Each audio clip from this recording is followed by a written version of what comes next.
Guys, Truve.me is trying to help students find that perfect college easier, not just get in, but also get out with a great job, a great experience, etc. Got started coding the company or building the company in 2020, right before COVID. Now to date, he's got 12 customers signed up, about to get active here after Labor Day in their first cycle of recruiting. Each customer paying on average $10,000 to $15,000 per year. He's just trying to get early proof points to start scaling from here. A couple hundred thousand raised in a seed round from some angels as he looks to continue to grow. And what I love about this is he's eating his own dog food. He's building this because his daughter had issues with her college admissions experience. Hey, folks, my guest today is Dave Hurwitz. He's an innovator. Over the course of his career, he's led the development and launch of new products and services from toothpicks to wind turbines that have generated well over $1 billion in sales. Today, he's launching a company called a company called Truve.me, which helps students match with their perfect college. Dave, you ready to take us to the top? Absolutely. All right. I almost said I had to turn this interview down because you're joining from Charlotte and I'm a Hokie there in Blacksburg. So the savior is it's Charlotte, Vermont.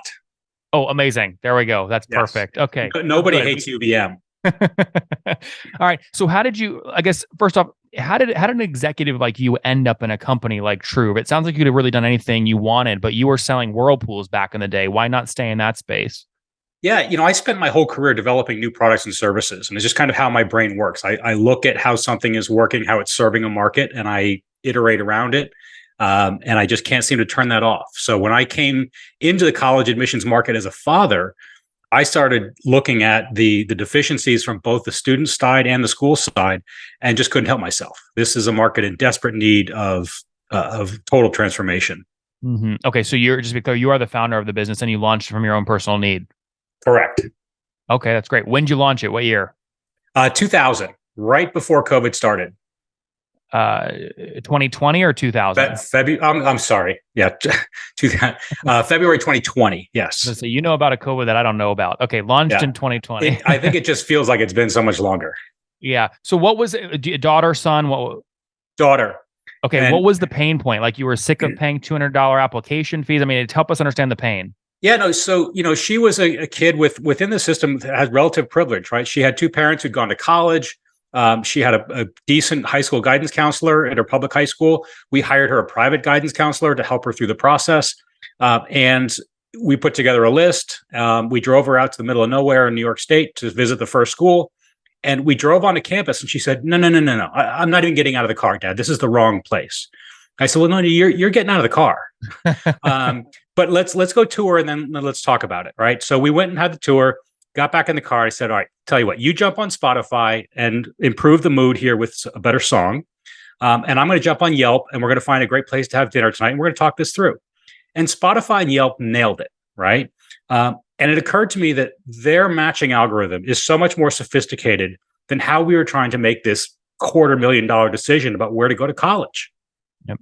So if you sort of go from there and say, the biggest part of every school are the graduates of that school. They are the people that have achieved the success that every incoming freshman is looking for. And if you look at the statistics, it's really the problem in America with college is not getting in, it's getting out. The average acceptance rate is about 70%. Now I know that the Harvards and MITs dominate the news at 3%, but they are a tiny fraction of the total market. And so for most kids, the problem is, where do I go? Because I can kind of get in where I want to go outside of a very narrow band. But then if you look at the 4-year graduation rate, it's 45%. It's basically half of all students will transfer or drop out from the first school that they attend. Mm-hmm. So we really wanted to refocus. Instead of this being about getting in, it's about getting out. How can I find the place where I am most comfortable academically and socially? Because that's where I'm most likely to stick it out and be successful. Mm-hmm. So that's what our software aims to do.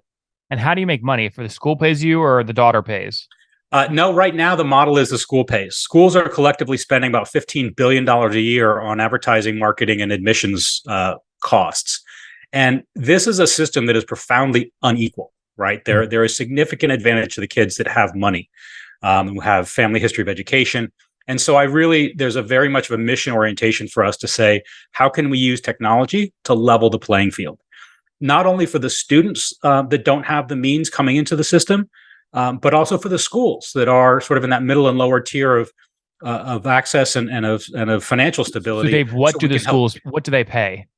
They pay us a service fee in order for us to have them on the platform and to let them use our matching technology. Oh, what's going on there, YouTube? Good to see you guys. Now imagine this. You love watching these interviews with SaaS founders, but imagine if we took all of the valuation data out from over 2,807 interviews I've done manually. Saves you a lot of time. Well, we've done this. We've built it into the beautiful interface inside of FounderPath. Check this out. I'll show you how you can access this in a second, but you log in, you connect your Stripe account, you see your valuation real time, you can see what it changed over the past 88 days, and even set goals for valuation this year. Now, the secret to valuation is there's many different ways to value a SaaS business. So the reason you're going to see 3 or 4 different valuations inside of your FounderPath dashboard, this is all free by the way, is because depending on who's doing the buying of your SaaS company, you're going to get a different valuation. A VC is going to pay a different valuation. Private equity firm is different. If you're going to do a minority sale, that's different. And if you sell the whole business, that's a different valuation. You can see all those when I hover over here. Right, so the teal is what a VC would pay, yellow is what private equity, and red is if you sold the whole thing outright. Now, what's cool about this is not built off random data. Again, you guys hear these interviews on YouTube. All these data are built from real-time valuation data points founders share with us on the show. So traction, 1.2 million, seed round, 3.7 raise, they sold 22% of their business. Go in here and filter by the event. Maybe you only want to see companies that have sold the whole business. Well, here are a bunch that have been acquired, the valuation and the multiple. Maybe you're going out right now and you're raising your seed round. Well, go in here and look at all this recent seed deals that went down, what they raised, what valuation they raised at, and what percent that they sold. There's never been a larger data set of SaaS valuations than what you can get now inside of FounderPath, and we're thrilled to bring it to you. All right, we're going to go back to the YouTube video here in a second, but if you want to check this tool out, if you want to jump in and sign up, you can check it out for free to get your valuation at this link, founderpath.com/products/valuations. Or if you go to founderpath.com and hover over products, click on get your valuation here and go ahead and sign up to give it a whirl. Again, all that valuation data live right inside the platform. I hope to see you there. All right, let's jump back into the interview. So there's no unit-based upselling, number of kids placed, something like that. No, right now we have just set one flat fee at kind of a crazy low price, honestly, to get started, get some traction. Which is what? Well, I'd rather not get into the specific price, just for competitive reasons. But it is a small fraction of an admissions budget. Admissions, typically the average fully loaded cost for one enrolled student at a private college is about $2,800 to enroll one student. Mm-hmm. So, if you're trying to school is trying to enroll 1,000 students as freshmen, is looking at almost a $3 million budget, and we are a tiny fraction of that. And we're really looking, honestly, for those. Dave, this show is like heavy on economics. So I understand if you don't want to give a specific number, but guide us a little bit with a range, if you could, just to get us in the right headspace. Sure. Yeah. We are probably in the $10,000 to $15,000 range, where we price it in a way that says per month or per year. Per year to start with, because if I look at that budget right now, most schools spend about 10% of their budget just buying the names of kids and plugging them into their spam models. Yep. So that model affords a certain amount of pricing. As we progress the product, we're going to be able to significantly raise that average price because we can displace all that junk mailing with better fit technology. Dave, you're a pricing guy, though. I mean, you've sold a lot of stuff from toothpicks to the washing machines. Yep. I mean, aren't you cutting yourself off at your knees a little bit by charging a flat fee for every college when one college might only enroll 50 and another one might enroll 5,000 and they pay the same price? Potentially, but my biggest problem right now is trial. There is a lot of incentive in the current system to just keep doing what you've been doing. And so looking for early adopters, I did not want, and nor do I quite frankly need, price to be a problem. I don't need to squeeze every penny out. I need to get as many schools trialing this as possible, because there is a small fraction of any market, from toothpicks to turbines, that are willing to go first. So Dave, why not make it free? Why not? Why charge it all? Why not make it free? Because we have to prove that people are willing to pay for it. The ambition here is to start out by building some of that product market fit, demonstrating that, proving that people will actually write checks for this and they value it, and then turn around and probably do a raise, an institutional raise, in the next year or so. Okay. And are you bootstrapped today, or have you already raised some pre-seed seed funding? We have only raised angel capital at this point, so I love that. pretty tightly bootstrapped. We like capital efficient. So what, raised under 200, under 300K? A little bit more than that. Okay. But we've done a good job with that. But we needed to build the product, and we are 3.5 years into it. We've got about a dozen schools signed up at this point. They're trialing, or they're active? They're active. Oh, that's great. Okay, so I mean, can we define active as you've placed at least one enrolled student at those schools? Well, for most of them, they've signed up in the last few months, and so they're heading into the enrollment cycle that's about to sort of kick off, generally speaking, after Labor Day. So we're getting those guys in place, and the thing they get from us is the ability to use our matching quiz, right? So we administer our quiz with their recent graduates that helps to build their specific school code. They then use the quiz in their marketing. So they're out there sending email messages to prospective students saying, find out, how much of a Hokie are you? How much do you have in common with the Tar Heels? And you can take this quick quiz, and it'll return to you some data about your social fit and your learning culture fit with each specific school. Understood. What made, I mean, that's a long time to work on the MVP, 2020, 2021, 2022, first, customers being onboarded now. What made this so difficult to build? Well, COVID didn't help. Yep. And the fact that why did COVID hurt you? It should have helped you, because people don't want to go do the in-person visits anymore. Shouldn't a virtual app like what you've built help in COVID? Yeah, from a market standpoint, it definitely, I think everything has been leaning and continues to lean in our favor. I mean, affirmative action changes. There's some other privacy changes happening with the SAT that lean in our favor as well. So yeah, the market trends definitely continue to work in our favor. How it affected us, raising capital, not being able to do that in person, being able to put together a team of engineers. We outsourced a lot of that. And just to be able to. How many are full-time today? We only have 3 full-time today. That's great. Okay, so low cost base. How did you find the agency to trust with the early code? One of our investors. Burlington, Vermont's a fairly small, tight community. The most successful SaaS company out of Burlington is a company called Dealer.com. And so I went in search of Dealer.com folks. I see. Within Burlington, you're only a few degrees of separation from any one of those guys. So I was able to meet and build a relationship virtually with one of the co-founders of Dealer.com, which went on to exit for about $1 billion initially. He was their CTO who turned into their CEO, and he's led the product development side of the business, not technically as a founder, but he has put money into the business. And you're sole founder, right? Besides this guy? Correct. Yeah. Okay. Yeah. Okay, so good.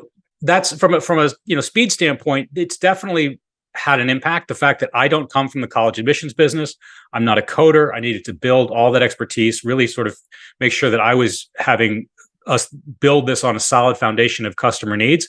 And so I had to get to know the students, the schools, the independent counselors, the high school counselors. There are a lot of voices that needed to be heard in this process to make sure we weren't just building something that some guy from outside the industry thought was a cool idea. Well, Dave, how did you? I mean, look, there's a lot of folks in their, I'm guessing your age. There's a lot of people in their 30s and their 40s, and I appreciate that 50s, but yeah, 30s and 40s. But they're going, man, I can't start a company. I've got kids, I've got expenses, etc. You've managed effectively to have no revenue for 2.5 years, and still take a risk on the business. I mean, what advice would you give to others that are sitting in a cushy corporate job, really wanting to leave and launch their own thing? How should they think about their risk profile? Well, it depends on what your priorities are, right? You can either get to my age, which is, just past the 40s, but where you say, look, I live well within my means. This is something that's important to me. I have a very supportive spouse, so we communicate clearly about that. And this is something, honestly, that I've been talking about for a few years. And she finally said, look, you have to do this, or you have to shut up and just not talk about it anymore. And so we definitely prepared financially. We definitely have pushed a lot of chips to the center of the table and be willing to take that bet. But I am sort of an eternal optimist. I'm a glass half full kind of guy, and I believe this is going to work. And if it doesn't work, I will have had an amazing journey and learned a ton and built relationships, and we'll go figure out what's next. But I'm highly confident that we're onto something special here. What do you need to see in the next 12 months for you to go, yep, I'm in it for the long haul versus I got to kill this thing. It's just not going to work. We're trying to get to, 30, 40 kind of schools. At that point, I think there is a healthy market for institutional capital. So that'd be like 300, 400,000 in revenue, something like that. Yeah, probably. And I think at that point we have enough critical mass. And I'm not going to sit and just wait, because I think that's an important point too. There's no rule book. There's no sort of, these are the rules of the game, and says if you get to 30 customers or 300 or $400,000 of revenue, you're guaranteed the next step, right? There's no sort of, we give you the key to the next step in the game here. It's not that way. I just think that if we build enough momentum, we get through enough of those early adopters and start to get other people and some momentum coming to us, there is incredible opportunity to move even further into this, where we actually kill the entire junk mail model and disrupt that whole side of it, which gives us access to an addressable market that's multi billions of dollars, that is essentially the gateway to the $1 trillion higher education industry. So there's an amazing opportunity, and it's really accelerated in the last 9 months, I would say, with AI, both generative and predictive, that impact us. And so I'm excited about proving that we have something special, that people are willing to pay us for it, and that there is actually even better stuff ahead that just requires a different capital basis than I have right now. All right, Dave. On that note, we're out of time. Let's wrap up here with the famous 5 one-word answers if you can. Number 1, your favorite book. I would say Where You Go Is Not Who You Will Be. It is a book about college admissions. Number 2, is there a CEO you're following or studying? Not one person in particular, no. Number 3, what's your favorite online tool for building truth? That's a great question. Honestly, I think I'm gonna shock you a little bit. I'm gonna say TikTok. TikTok has been incredibly helpful because it helps me get in touch with what the kids are worried about. Yep. Number 4, how many hours of sleep do you get every night? I'm not a huge sleep guy. My wife keeps preaching to me about it, but I'm probably a 5-hour kind of sleep guy. Fair enough. And well, you just said wife, so married, and how many kiddos? 3, but they are not kiddos. They're all grown and flown and doing great. That's awesome. Okay, and you just said past the 40s. Are you're in your 50s, 51? I am just about to turn 55. Oh, wow. Okay, great. Last question then. Something you wish you knew back when you were 20. Go ahead and take the risk. It's not a big risk, and don't see it as a mountain. See it as one step on that mountain you got to take next. Guys, Truve.me is trying to help students find that perfect college easier, not just get in, but also get out with a great job, a great experience, etc. Started coding the company or building the company in 2020, right before COVID. Now to date, he's got 12 customers signed up, about to get active here after Labor Day in their first cycle of recruiting. Each customer paying on average $10,000 to $15,000 per year. He's just trying to get early proof points to start scaling from here. A couple $100,000 raised in a seed round from some angels as he looks to continue to grow. And what I love about this is he's eating his own dog food. He's building this because his daughter had issues with her college admissions experience. So we'll see what happens next. Dave, thanks for taking us to the top. Thank you, Nathan. One more thing before you go. We have a brand new show every Thursday at 1 p.m. Central. It's called Shark Tank for SaaS. We call it Deal or Bust. One founder comes on, 3 hungry buyers. They try and do a deal live, and the founder shares back-end dashboards, their expenses, their revenue, ARPU, CAC, LTV, you name it, they share it. And the buyers try and make a deal live. It is fun to watch every Thursday, 1 p.m. Central. Additionally, remember, these recorded founder interviews go live. We release them here on YouTube every day at 2 p.m. Central. To make sure you don't miss any of that, make sure you click the subscribe button below here on YouTube, the big red button, and then click the little bell notification to make sure you get notifications when we do go live. I wouldn't want you to miss breaking news in the SaaS world, whether it's an acquisition, a big fundraise, a big sale, a big profitability statement, or something else. I don't want you to miss it. Additionally, if you want to take this conversation deeper and further, we have by far the largest private Slack community for B2B SaaS